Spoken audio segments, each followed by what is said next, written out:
नमस्कार दोस्तों, मैं हूं सुरेश सम्यक साइको वेलनेस सेंटर की ओर से आप सभी का स्वागत करता हूं। दोस्तों, आज हम एक नए विषय के बारे में जानेंगे और उस विषय का नाम है डिप्रेशन। डिप्रेशन एक मानसिक मनोदशा। क्या है डिप्रेशन? डिप्रेशन एक ऐसी मानसिक बीमारी है जो कभी भी किसी को भी हो सकती है।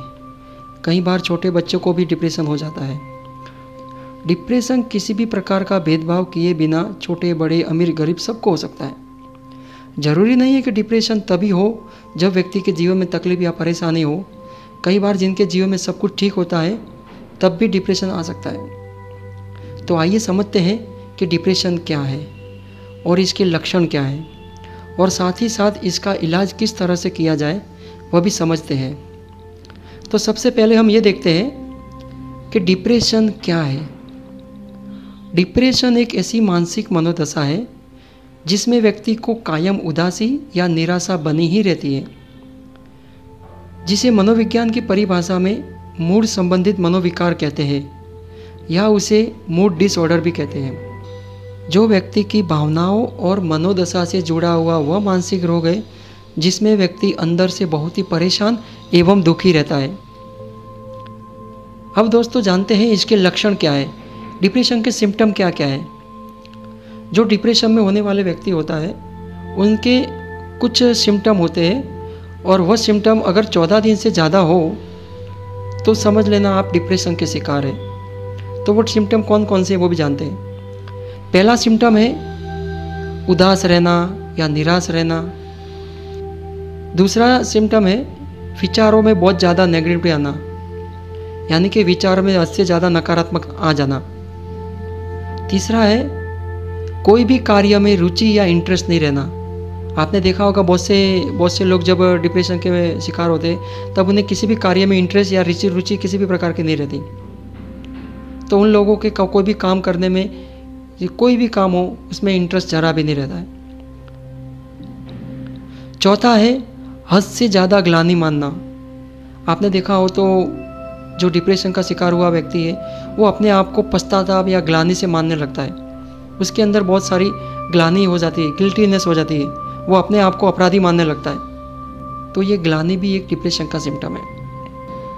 पांचवा है थकान और कमजोरी महसूस करना। शारीरिक तौर पर व्यक्ति बहुत ज़्यादा कमजोरी या थकान महसूस करने लगता है। छठा है नींद न आना। जो डिप्रेशन के शिकार हुए होते हैं उन्हें अक्सर बहुत बार नींद नहीं आती, और बहुत से केसों में ऐसा भी देखने को मिलता है, यानी उन्हें बहुत ज़्यादा नींद आने लगती है। सातवां है भूख नहीं लगना या भूख ज़्यादा लगना।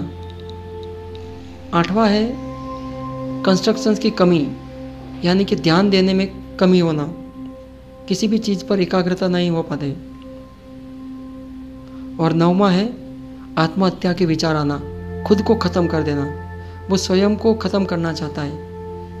2 हफ्तों से ज़्यादा दिनों तक ये लक्षण दिखने को मिले तो आप डिप्रेशन के शिकार हैं। कृपया तुरंत अपने साइकियाट्रिस्ट या मनोवैज्ञानिक से कांटेक्ट कीजिए। अब ये डिप्रेशन होता कैसे है, इसके कारण क्या है? जाहिर तौर पर देखने जाए तो डिप्रेशन होने के 2 मुख्य कारण हैं।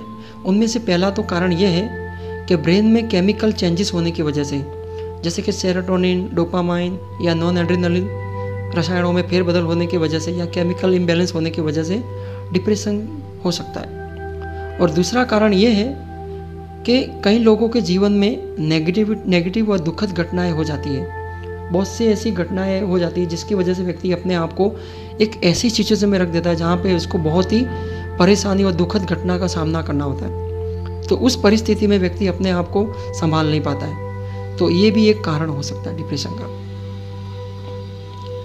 अभी दोस्तों हम समझते हैं कि डिप्रेशन की चिकित्सा कैसे हो, इसकी ट्रीटमेंट कैसे हो।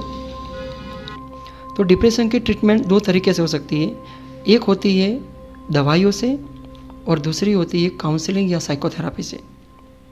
तो पहले हम ये समझ लेते हैं कि डिप्रेशन में दवाइयाँ कौन कौन सी और कहाँ से अवेलेबल होगी। डिप्रेशन में ज़्यादातर एंटी डिप्रेशन जैसी दवाइयाँ साइकियाट्रिक के जरिए मिल सकती है। जब भी आपको कोई भी डिप्रेशन के शिकार हुए हो या अपने आप को डिप्रेशन जैसी फीलिंग करने लगे हो तो आप तुरंत किसी साइकियाट्रिक के पास जाइए और वहाँ से उनके पास सजेशन के हिसाब से, उनके सजेशन से आप दवाइयाँ लीजिए। और दूसरा ऑप्शन है, आप किसी मनोवैज्ञानिक या साइकियाट्रिक के पास जाके उनके पास अपने काउंसलिंग करवाइए या साइकोथेरापी कराइए। काउंसलिंग या साइकोथेरापी एक ऐसी टॉकटिव थेरापी है जिसके अंदर व्यक्ति के मूड और उसके विचार, उसके भावनाएं और उसके वर्तन के रिगार्डिंग जो जो समस्या होती है उनको एक तार्किक लेवल पर सॉल्व करने की एक ऐसी पद्धति है जिसमें एक एक्सपर्ट व्यक्ति क्लाइंट की समस्या को सुनता है और उसमें से उसको बाहर निकलता है। जिसमें बहुत सी साइकोथेरापियाँ हैं, जैसे कि कॉग्निटिव बिहेवियर थेरापी जो अभी जाहिर तौर पर सबसे ज़्यादा उपयोगी है डिप्रेशन के ट्रीटमेंट के लिए। और दूसरी थेरापी जो मैंने बनाई है सम्यक थेरापी, उसमें भी व्यक्ति के मूड और उसके इलॉजिकल थॉट को अच्छी तरह से ट्रीटमेंट करने में कारगर होती है। तो ये डिप्रेशन की चिकित्सा हम इस तरह से कर सकते हैं। अंत में मैं आप सबको अपील करता हूँ कि डिप्रेशन के दर्दियों के साथ या कोई भी मानसिक बीमार व्यक्ति हो, उनसे हमेशा दूसरों से प्यार और सम्मान से बात करें। बहुत बार लोगों की हंसी के पीछे बहुत दर्द छुपे हुआ होता है, इसलिए उनकी भावनाओं की कदर करें। ये सदैव ख्याल रखना कि कोई किस मानसिक परिस्थिति से गुजर रहा हो या ये तो पता करना बहुत मुश्किल है, किंतु थोड़ी देर उसके पास बैठकर उसकी बात जरूर सुनें, उन्हें समझने की कोशिश करें। आपकी ये कोशिश डिप्रेशन के दर्दियों को एक सपोर्ट और आशा से भर देगी। और अंत में अपनी बातें अपने परिवार और अपने दोस्तों से जरूर शेयर करें। कहने से भले डिप्रेशन दूर नहीं हो पर मन का बोझ तो हल्का जरूर हो जाएगा। Thank you.